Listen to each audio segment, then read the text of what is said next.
오늘 하나님께서 우리에게 주시는 말씀은 예레미야 7장 1절에서 11절까지의 말씀과 신약성서 마태복음 4장 17절의 말씀입니다.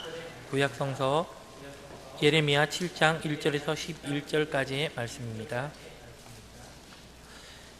여호와께로부터 예레미야에게 말씀이 임하니라. 이르시되 너는 여호와의 집 문에 서서 이 말을 선포하여 이르기를, 여호와께 예배하러 이 문으로 들어가는 유다 사람들아, 여호와의 말씀을 들으라. 만군의 여호와 이스라엘의 하나님께서 이와 같이 말씀하시되 너희 길과 행위를 바르게 하라. 그리하면 내가 너희로 이곳에 살게 하리라. 너희는 이것이 여호와의 성전이라, 여호와의 성전이라, 여호와의 성전이라 하는 거짓말을 믿지 말라.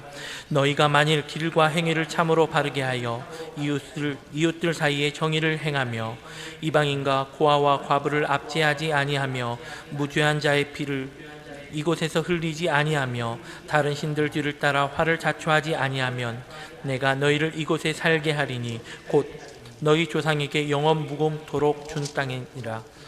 보라, 너희가 무익한 거짓말을 의존하는도다.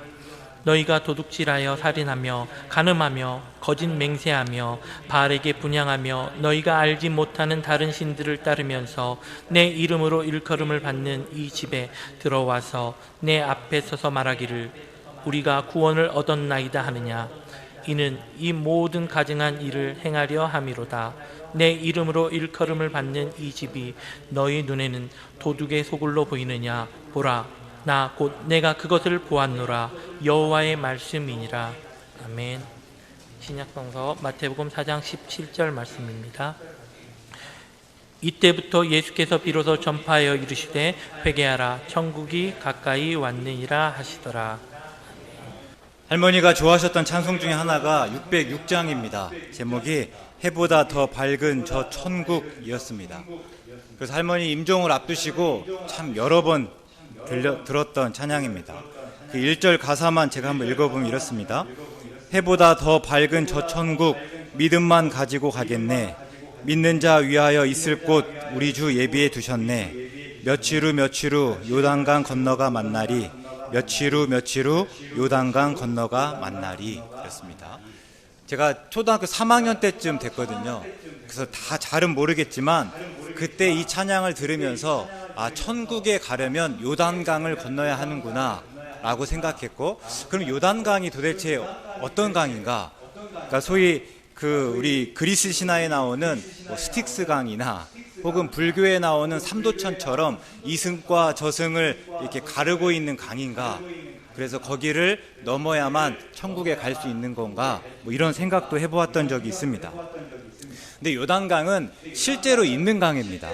오늘도 이스라엘에 있는 강인데요. 이스라엘의 북으로부터 남으로 흐르는 강입니다.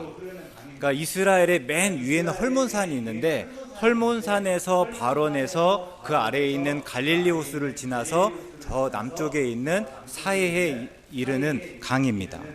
그래서 요단강이라고 할 때는 요레드라고 해서 흐르다는 뜻이거든요.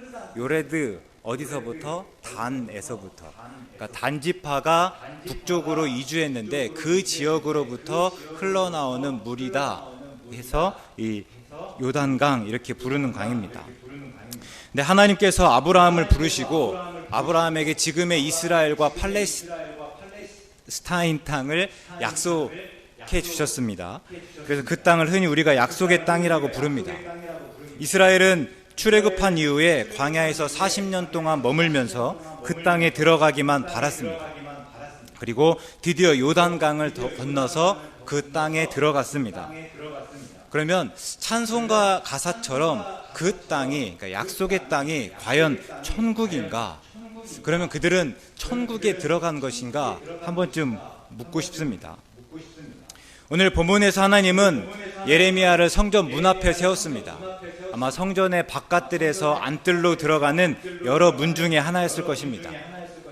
그곳에서 예레미야는 성전으로 들어오는 사람들, 곧 하나님을 예배하기 위해서 오는 사람들에게 하나님의 말씀을 선포하였습니다. 4절입니다. 너희는 이것이 여호와의 성전이라, 여호와의 성전이라, 여호와의 성전이라 하는 거짓말을 믿지 말라. 그러니까 이것이 여호와의 성전이다 하는 말은 당시의 종교 지도자들 또 예루살렘에 있는 선지자들이 했던 이야기입니다. 그들은 이 말을 주문처럼 반복하면서 성전이 있는 한 예루살렘은 안전하다. 성전이 있는 한 하나님께서 예루살렘을 지키실 것이다. 이렇게 말하곤 했습니다. 그런데 예레미야는 그 말이 틀렸다고 말합니다. 그 말이 거짓말이라고 하는 거예요. 5절 이하에서 하나님은 특별히 성전에서 예배드리는 사람의 이 태도를 문제 삼아 말씀하십니다. 먼저는 그들은 하나님을 예배하지만 동시에 다른 신을 섬겼습니다. 그러니까 우리가 이스라엘은 그게 북이스라엘이든 혹은 남유다든 한 번도 하나님을 예배하지 않은 적이 없습니다. 그들은 하나님을 예배하지 않아서 멸망한 게 아닙니다. 그들은 늘 성전 제사를 드렸고 하나님의 이름을 불렀고 또 나름대로 많은 예물을 하나님께 드렸습니다. 그런데 그들의 문제는 하나님을 예배하면서 동시에 다른 신도 섬기더라는 겁니다. 그래서 하나님이 그들을 가증하게 여기시고 그들이 드리는 예배를 받지 않으신 겁니다. 다음으로 그들은 길과 행위를 바르게 하지 않았다 말하고 있습니다. 그러니까 길과 행위를 바르게 하지 않았다, 이건 선을 행하지 않았다라는 의미인데 특별히 이웃에게 정의를 행하지 않더라 이렇게 말씀하고 있습니다. 우리가 창세기를 보면 하나님께서 세상을 지으시고 특별히 사람을 지으시고 힘이 좋았다 말씀하십니다. 그래서 하나님은 사람이 사람답게 살아갈 때 힘이 좋아하시는 분입니다. 반대로 사람이 사람답게 살아가지 못할 때 그것들을 굉장히 싫어하시는 분입니다. 사람이 종교적인 이유로 혹은 정치적인 이유로 경제적인 이유로 사회 문화적인 이유로 사람답게 살아가지 못할 때 하나님은 그것을 굉장히 마음 아파하시면서 싫어하시더라 하는 거죠. 근데 이스라엘 백성 중에 그럴 만한 사람이 누구인가 라고 했을 때 고아와 과부와 나그네더라는 거예요. 그들을 그냥 가만히 두면, 그들을 보살피지 않으면 그들은 사람답게 살아가지 못할 수가 있겠다. 그래서 신명기 10장에서 하나님은 고아와 과부를 위해서 정의를 행하시며 나그네를 사랑해서 그에게 떡과 옷을 주시는 분으로 자처하셨습니다. 그러면서 이스라엘 백성에게는 율법을 통해서 그들을 돌보도록 하셨습니다. 이런 식입니다. 감람나무를 떤 후에 가지를 살피지 말고 남은 것을 나그네와 고아와 과부를 위해 남겨두어라 말하고 있습니다. 그러니까 우리도 예전에 까치밥이라고 하지 않습니까? 감을 따더라도 다 따지 않고 일부를 남겨두었습니다. 마찬가지로 감람나무를 떤 후에 가지를 살피면서 어디 또 내가 혹시 놓친 게 있는지 살피면서 샅샅이 다 따지 말라는 거예요. 오히려 고아와 과부와 나그네를 위해서 그 몫을 남겨두라 이렇게 말하고 있습니다. 또 포도원에 포도를 딴 후에 남은 것을 다시 따지 말라. 포도를 따되 다 따지 말고 일부를 남겨놓아서 혹시 그것들을 받지 못하는 사람들에게 몫으로 주어라 라는 겁니다. 또 절기를 지킬 때에는 그들을 불러서 함께 먹고 마시며 그들과 함께 즐거워하라 말하고 있습니다. 지난 시간에 말씀드렸지만 절기는 대부분 추수와 관련되어 있습니다. 그러니까 농사 짓고 추수한 것으로 인해서 그것으로 인해서 감사하며 기뻐하고 먹고 즐거워하는 때가 절기더라라는 거예요. 근데 고아와 과부와 나그네는 그렇게 추수해서 먹고 마실 만한 게 없더라는 거죠. 그러니까 어떻게 합니까? 너희가 먹고 마실 때에 그들도 함께 불러서 먹고 마시게 해라. 너희만 즐거워할 게 아니라 오늘 추수한 것이 없어서 즐거워하지 못하는 사람들을 초청해서 함께 즐거워하라. 이것이 하나님의 말씀이었습니다. 그런데 이스라엘 백성들이 이 하나님의 명령을 잊은 채 살아가더라는 거예요. 하나님의 명령은 아랑곳하지 않고 살아가면서 그저 하나님 앞에 나와서 예배하면 하나님께서 그 예배를 다 받으실 것처럼, 하나님의 명령과는 상관없이 살아가면서 그저 하나님 앞에 나오면 하나님이 기쁘게 여겨주실 것처럼 그렇게 생각하더라는 겁니다. 그들에게 예배는 일종의 그냥 면죄부에 불과하지 않았습니다. 투캅스라는 영화를 아십니까? 한 번쯤은 들어보시고 보셨을 텐데요. 1993년에 개봉한 영화이니 30년이 지난 영화입니다.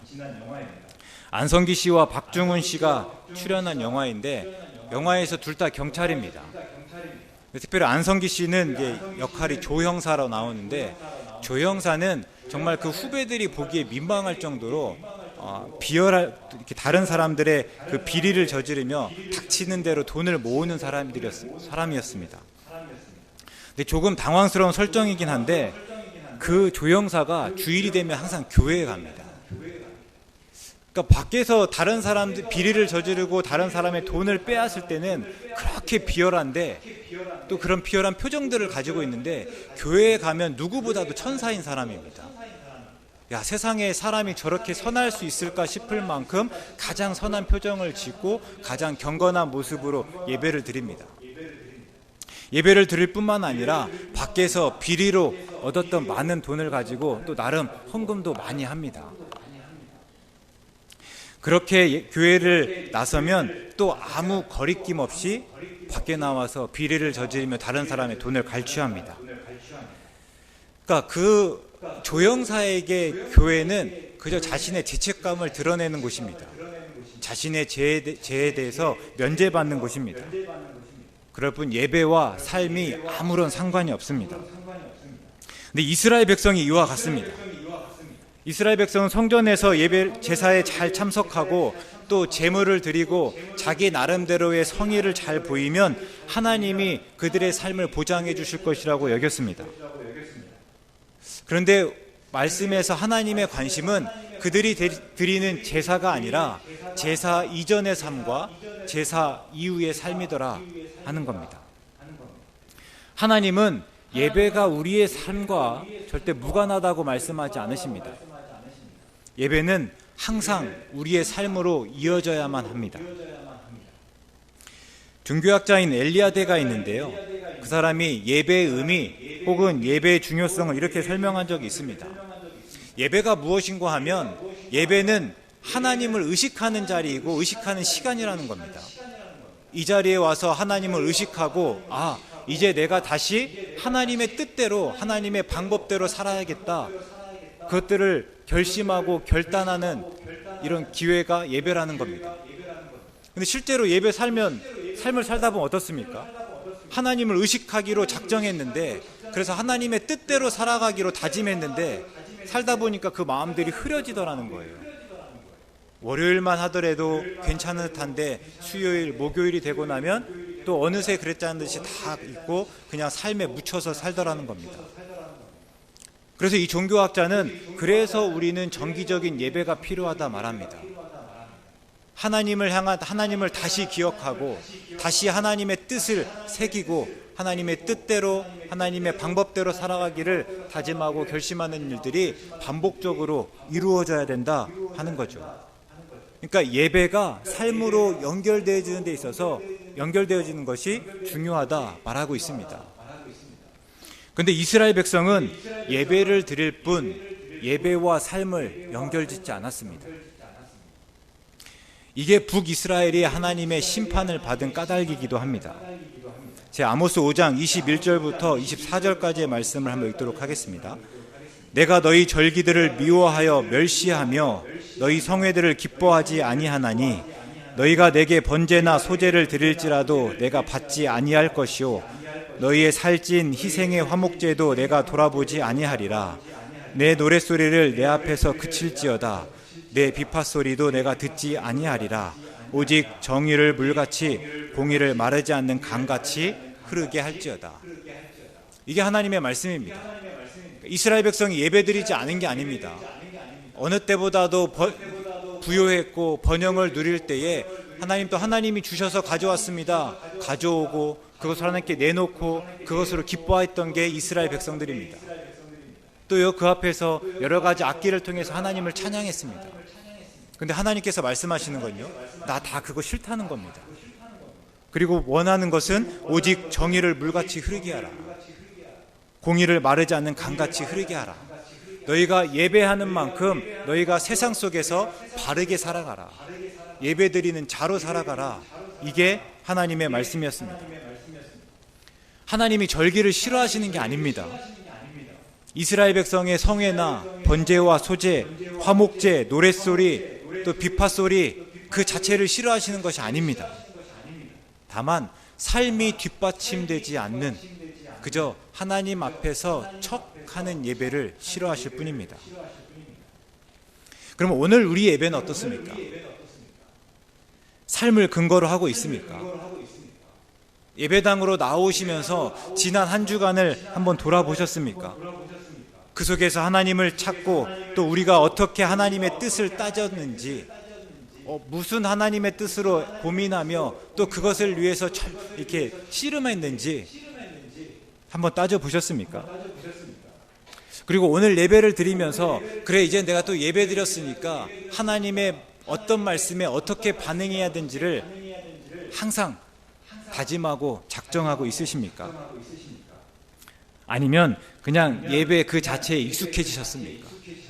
예배는 이렇게 드리는 거야. 시간에 맞춰서 가고 또 주어진 순서에 따라서 찬양하고 말씀 듣고 오면 또 그것으로 그냥 한 주를 살아가면 되겠다.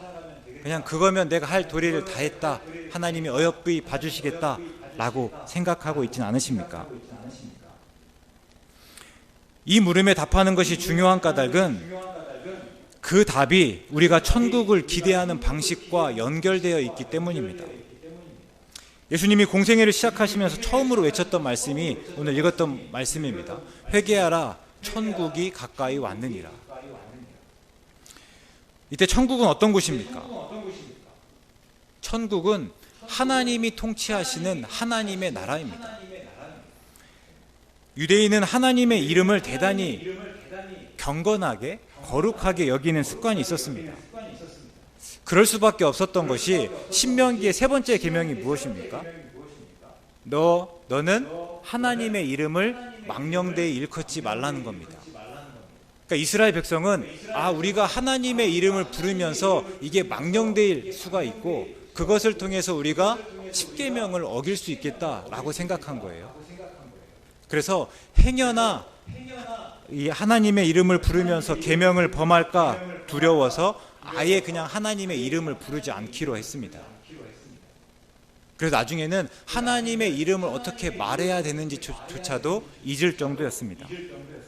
그리고 하나님의 이름을 말해야 될 때는 별명을 사용했는데요. 주로 하나님이 아니라 하나님이 계시다고 여겨지는 하늘을 가리켜서 하나님을 이야기했습니다. 그러니까 오늘 본문에서 하늘, 그러니까 천국이라고 하면 하늘나라잖아요. 그 하늘나라는 곧 하나님의 나라더라라는 겁니다. 그럼 하나님의 나라는 어떤 곳인가? 다시 말씀드리지만 하나님이 통치하시는 곳이더라. 하나님의 뜻대로 운영해 가시는 곳이더라라는 겁니다. 대한민국의 주권이 미치는 곳에 헌법이 적용됩니다. 마찬가지로 하나님의 나라는 하나님의 법을 따르는 곳이고 하나님의 뜻대로 이루어지는 곳이다 하는 겁니다. 예수님은 그 나라가, 그 하나님의 나라가 가까이 왔다고 선포하셨을 뿐만 아니라 또 우리에게 소위 주기도를 통해서 그 나라가 오게 하시며 아버지의 뜻이 하늘에서와 같이 땅에서도 이루어지기를 기도하라고 일러주셨습니다. 하나님의 나라가 가까이 왔을 때 예수님이 우리에게 요구하시는 일은 회개하라입니다. 회개는 단순히 몇몇 죄에 대해서 유감을 표시하는 일이 아닙니다. 하나님, 오늘 또 제가 이러한 죄를 지었습니다. 이런 잘못을 했습니다. 거기서 죄송합니다 하고 끝나는 것이 아니라 그런 죄를 깨달을 뿐만이 아니라 의지를 다해서 우리의 방향을 돌이키고 태도를 바꾸고 이제는 다르게 행동하는 것입니다. 그러니까 방향을 바꾼다는 거는요, 내가 살다 보니까 하나님과 전혀 상관없는 방향으로 나아갔습니다. 하나님의 뜻과는 전혀 상관없이 살았습니다. 할 때는 이제는 방향을 돌려서 다시 하나님을 바라보겠습니다. 다시 하나님의 뜻대로 살아가겠습니다. 이것을 다짐하는 일이더라는 겁니다. 죄의 어원적 의미가 관역에서 벗어났다입니다. 그러니까 우리가 화살을 쐈는데 관역에 딱 맞지 않고 관역으로부터 벗어났습니다. 그러면 다음에 화살을 쏠 때는 어떻게 하겠습니까? 조정해야겠죠. 다시 조정해서 화살이 관역에 잘 꽂힐 수 있도록 해야 됩니다. 그게 회개입니다. 돌아서는 일이고 돌이키는 일이고, 그래서 바르게 살아가는 것이 회개더라. 이런 회개는 이벤트가 아닙니다. 그러니까 한 번 돌이키면 되는 것이 아니라는 말씀입니다.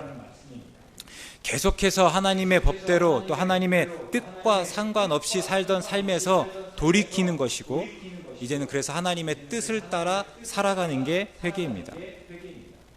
그러면 천국이 하나님이 통치하시고 하나님의 뜻이 이루어지는 곳이라고 할 때, 천국은 단순히 우리가 기다려서 들어가는 곳은 아니다 싶습니다. 물론 이 땅에 하나님의 뜻이 온전히 이루어질 수 없고, 그래서 이 땅은 하나님의 나라가 아닙니다. 그러나 우리가 이 땅에 살아가면서 하나님의 뜻을 따를 때에 우리가 있는 이만큼은 하나님의 나라가 이루어지지 않겠습니까? 우리 가정이 하나님의 뜻을 따라 살아갈 때 우리 가정에서만큼은 하나님의 나라가 이루어지더라. 세상이 다 그럴 수는 없지만 우리 교회가 하나님의 뜻을 물으며 그 뜻대로 그 방법대로 살아갈 때 우리 교회 안에서만큼은 하나님의 나라가 이루어지더라 하는 겁니다. 이를 예수님은 마태복음 12장 28절에서 내가 만일 하나님의 성령을 힘입어 귀신을 쫓아내는 것이면 하나님의 나라가 이미 너희에게 임하였다 말씀하신 바 있습니다. 그러니까 아직 온전히 이루어지지 않지만 그 하나님의 나라가 이미 이루어졌다라는 겁니다. 하나님의 나라는 예수님 안에서, 예수님을 통해서 하나님의 뜻대로 살아갈 때 우리가 오늘 또 누리고 경험할 수 있는 곳이다 하는 겁니다. 그럴 때 물음은 우리는 얼마나 그 천국을 맛보며 살아가는가입니다. 우리의 삶에서 하나님의 통치를 따라 살아갈 때, 그러니까 하나님의 뜻을 따라 살아갈 때 그만큼 천국이 이루어지는 것일 텐데, 그러면 얼마나 그 천국을 경험하고 있냐는 겁니다. 제가 보니까 많이들 그렇지는 못하는 듯합니다. 당장 저부터가 그렇습니다. 그러면 왜 분명히 천국이 이루어져야 되는데, 이루어지고 있는데 오늘 또 내가 하나님의 뜻을 따라 살려고 부단히 애를 쓰면서 그 뜻대로 살고 있다면 어쨌든 조금이라도 그 천국이 이루어지고 있는데 왜 천국을 맛보지 못할까? 그 천국을 경험하지 못할까? 라고 생각해 보니까 천국을 특별한 장소로 여겨서입니다. 그러니까 우리에게 천국이 어떤 곳인가 하면 내 코끝에서 호흡이 멈출 때 그때 가는 어떤 곳이더라는 거예요. 그러면 그 전까지 이 세상에서 예수님을 믿고 하나님의 뜻을 따라 사는 것은 무엇인가 하니까 천국에 들어가기 위한 조건이더랍니다. 그러니까 천국이 저 멀리 있는 곳으로 여기다 보니까 그냥 그 전까지의 모든 삶을요, 그냥 그 천국에 들어가기 위한 조건이고 그냥 시험대와 같습니다. 세상 속에서 세상에 속하지 않으면서 세상과 다르게 살다 보니 굉장히 힘듭니다. 그런데 어떻게 해야 되는 거예요? 어떻게든 참고 견디고 인내해야 되는 겁니다. 왜요? 그래야만 내가 천국에 들어갈 수 있으니까. 그러다 보니 천국이 우리의 삶과 관련이 없어집니다. 아니, 그냥 우리의 삶과는 굉장히 먼 일이고 나중 일이고 우리와는 별 상관없는 일이더라. 그러면서 천국에 대한 기대도 줄어들더라 하는 겁니다. 오늘 우리가 그렇게 살아가고 있지 않습니까? 아니라면 잘하시는 겁니다. 그러나 그렇다면 그것만큼 안타까운 일이 또 어디 있습니까? 만일 그렇다면 신앙생활이 얼마나 팍팍합니까? 우리가 돌을 닦는 것도 아니고 어떻게 매번 인내만 하면서 그때를 위해서 항상 그렇게 조마조마하며 살 수 있겠습니까? 예수를 믿으면서 어떤 기쁨이 있습니까? 그저 예수님 잘 믿으면 나중에 천국이 보장된다는 그 하나입니까? 그게 우리들의 유일한 위로입니까? 까마득히 먼 나중에 받을 큰 상을 위해서 매일을 버텨야 된다고 하면 그것만큼 힘든 일이 어디 있겠습니까? 게다가 천국은 하나님의 뜻이 온전히 이루어지는 곳이라고 했습니다. 근데 우리가 지금 하나님의 뜻대로 살면서 천국을 맛보지 못한다면, 다시요, 하나님의 뜻대로 살아가면서 그 천국을 맛보지 못한다면 나중에 하나님의 그 뜻이 온전히 이루어진다고 한들 우리가 그 기쁨을 온전히 알 수 있겠습니까? 그때 과연 기쁘고 즐거워할 수 있겠습니까? 그때 과연 천국이 천국이겠습니까? 지금 기뻐하지 않는 일로 나중에는 기뻐할 수 있겠습니까? 이렇게 물었다고 너무 서운해하지 마시기 바랍니다. 다름 아니라 지난 한 주 동안 제가 제게 물었던 물음입니다. 그러고 나서 이제는 우리 성도님들에게 진정 사랑하는 마음으로 당부하며 도전합니다. 제가 도전이라는 말씀을 드리는 것은 쉽지 않아서 도전입니다. 그게 그냥 간단해서 말씀드리는 것이 아닙니다. 바랍기는 오늘 하나님의 법대로 살아가면서 그 자체로 기뻐할 수 있기를 바랍니다. 오늘 하나님의 뜻대로 살아가면서 내가 하나님의 뜻대로 살아가는 그 자체로 즐거워하실 수 있기를 바랍니다.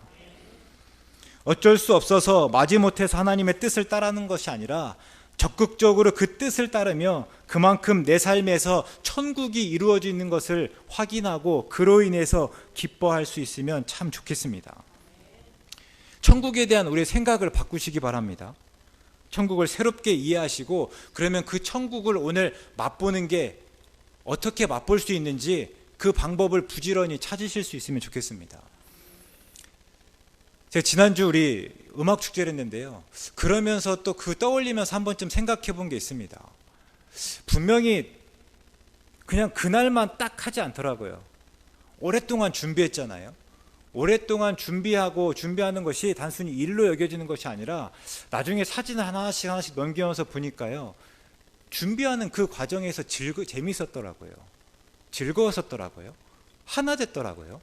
그러니까 음악 축제 딱 그 자리에서만 하나 되는 것이 아니라 이미 준비하는 그 모든 순간 동안에 기쁨과 즐거움과 하나됨을 누리고 있더라는 거예요. 어제 여름 성경학교가 있어서 수많은 분들이 와서 사실은 수고하고 헌신했거든요. 막 얼굴에 다크서클이 막 다리 끝까지 막 내려와 있는 것 같은데요. 그러니까 굉장히 수고하고 헌신하고 힘든데 그분들이 그렇게 일하시면서 그 안에서 나름대로 재미와 즐거움을 찾으시더라고요. 그러면서 또한 소망이 있습니다.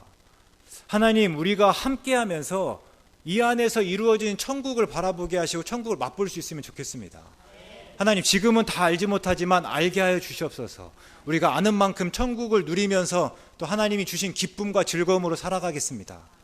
이 소망이 있습니다. 우리가 그 소망으로 함께 살아가시면서 함께 또 고민하시면서 그 소망, 그 하나님의 기쁨을 누려가실 수 있기를 간절히 바랍니다. 앞에서 약속의 땅이 천국이냐고 물었습니다. 아니요. 약속의 땅은 천국이 아닙니다.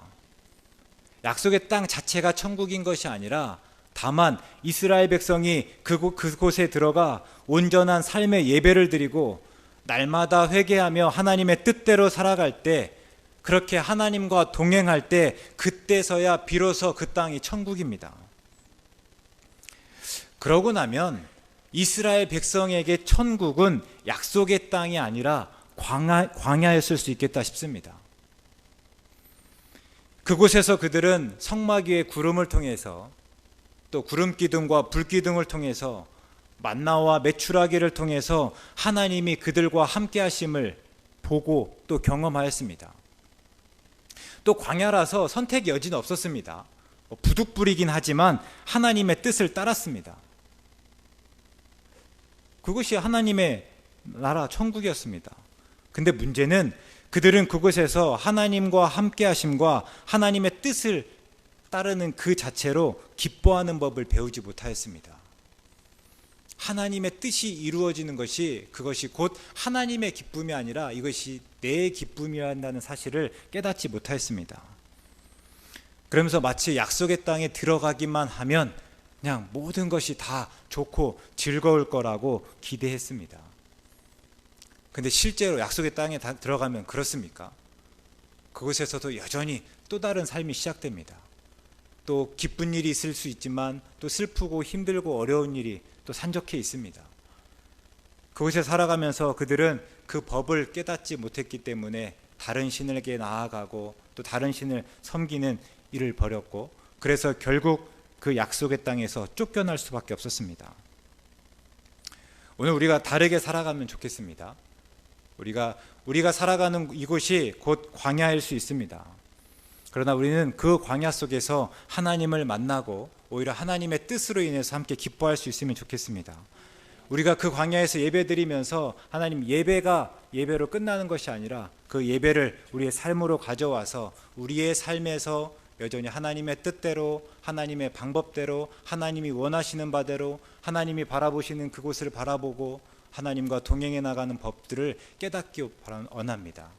그리고 그것이 곧 우리의 기쁨 되기를 원합니다.